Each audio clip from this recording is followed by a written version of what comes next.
Hey y'all, welcome back to my channel. Today we are going to make a crock pot meal. Y'all know how I love those. This one's called honey garlic crock pot meatballs. And of course, I'm going to mess with it a little bit because I always do. So let's get in the kitchen and get started. You're going to get your insert out and you're going to spray it. And if you got a liner, you can use that as well. I am going to use a little bit of a substitution in here, like always. But you just go on with the original recipe. You should be fine. So what we're going to do is we're going to go ahead and add our sauce in first. Usually we do the meatballs. You're going to want to thaw those meatballs before you actually use them. And we are using the home style great value Walmart brand home style meatballs. So we're going to be using those. You need 28 ounces of bottled barbecue sauce, and you can use your favorite. I just used what I have on hand today. Sweet Baby Ray's is my favorite, but I don't have the sweet and spicy. That's the one that we like the most. This one is just a honey one that I had just in the fridge. So because I didn't have the full 28 ounces, I decided to use some Arby's sauce because to us this does taste a lot like barbecue sauce. So what I'm going to do, I only need about 10 ounces of it. So I'm just going to add that to it to kind of help. And this Sweet Baby Ray's is so strong, I don't think I'm going to notice a difference at all. Also, 1/3 of a cup of honey. My honey is sugared, but it still cooks the same. You can still use it. And there's no way I'm throwing it away, y'all. I'm going to use it until it's gone. So there's that. You can use 3 tablespoons of minced garlic, or you can put a little bit of garlic powder in. I'm just going to do some garlic powder. Not too much. And we're going to put a little bit of cayenne pepper in this to kind of offset the sweetness. You're going to need about 1/2 teaspoon. I'm only going to do about 1/4 teaspoon. Just because I don't want it too hot. All right. So I'm going to get my whisk and I'm going to whisk this together just real quick.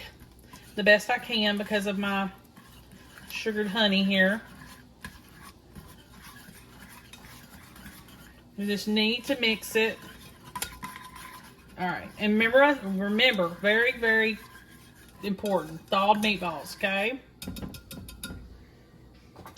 Now, I got the family size bag, which is 48 ounces, but you do not need that many. You only need 32. So, this whole bag will not go in here. I'm going to leave about 1/4 of the bag. And then I'm going to take this little rubber spatula I have and stir these up just a little bit. I'm going to probably check on these later, and I'm just going to stir them again because I want everything to be coated. But that's it. So these will be served over rice tonight with a vegetable on the side, hopefully. Not sure what all I'm going to do yet. You're going to cook them on low 3 to 4 hours or high for 2 hours. So it really doesn't take long at all because these are already thawed out. So keep that in mind. Low 3 to 4, high for 2. I'll see you back here this afternoon. Okay, y'all, this is the end of the day. Here's our finished supper. Big old bed of white rice and these meatballs, and then I garnished them with a little bit of green onion. Of course, you don't have to do that. And I just paired them with some egg rolls because to me, it's a little bit Asian-y. Not exactly, but it can be. And if you wanted to, you can also add some green beans would probably be good. Something like that. I would do probably French cut though. Okay, y'all. Make sure you like and subscribe. I'll see you next time. Hey, y'all. Welcome back to my channel. Okay, got another crock pot video for you. This is a 4-ingredient slow cooker sour cream chicken. You're going to need your crock pot insert sprayed, of course, or lined. I put some chicken breast in here, boneless, skinless. We're going to put 8 ounces of cream cheese over the top, just like that. You're going to put some sour cream over this. I'm going to move this out of the way. You're going to need 16 ounces of sour cream. I wanted to make sure that I got that right. We're going to try to spread it out. It's not cooperating very quickly or at all. So I don't know how that's going to go, but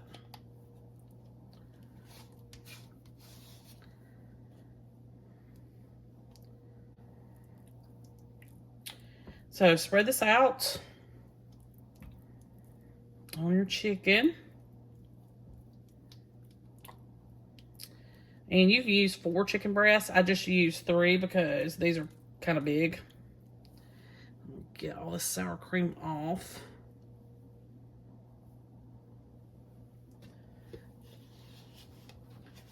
Make sure we get it all out of there. Okay.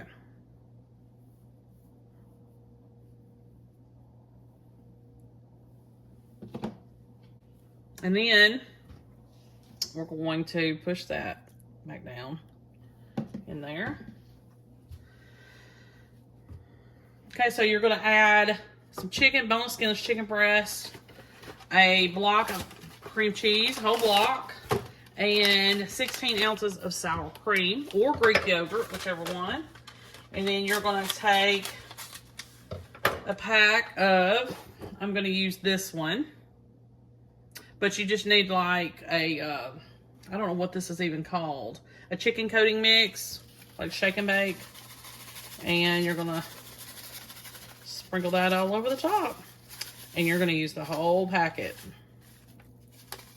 This has got to cook on low for 8 hours. So that's one reason why I'm starting it this morning. And try to pick a non-flavored one. I know there's different types out there, like barbecue flavor, buffalo chicken, you know, just plain, just the original flavor. Cook this on low for 8 hours, and we're going to shred it. I'm going to either serve it over mashed potatoes, rice, or pasta. I haven't decided yet. I want to see what my consistency looks like first, and I will share that as soon as this is done this afternoon. See you later. Okay, y'all, so this is a finished product. I added a little bit of pasta to it. You don't have to do that. You can serve it by itself. It tastes a lot like poppy seed chicken.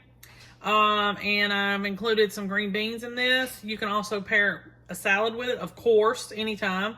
And any other vegetable. A roll would be nice. And I'm trying to think. Or you can serve this over rice. It's very versatile. But like I said, it tastes a lot like a chicken casserole. But it did great. The meat fell apart just fine.